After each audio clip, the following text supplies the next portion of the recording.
In this short video, I will be discussing Tier 2 funding requests for admission and registration. This category should be utilized when your organization has been invited or would like to attend an event or competition off campus that is charging for your entry. We can pay for these fees either with a Pro card, which is a university credit card, as long as the fees are less than $5,000, and there is a website to input our card credentials.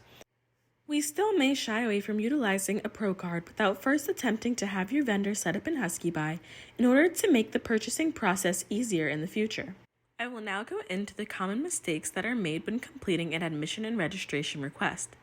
These include not having an official quote from your vendor, aka using DMs, texts, or any other method where we cannot verify your communications are directly with your vendor. In addition to this, is having vendors that are not willing to utilize our 3 methods of payment for admission and registration, which are ProCard, HuskyBuy, or PayPal links. Next is not having proof of an extension in form of an email from your vendor attached to your request. We cannot simply take your word for it. And lastly, utilizing vendors that are not responsive. Since the general documents needed for off-campus events are in a separate video, I will only go over the suitable quotes that are attached to the price tag on an admission and registration request.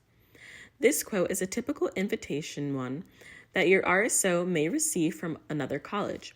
These should not be typed up by your organization, and any important details that are missing from this document will need to be confirmed via email by your vendor.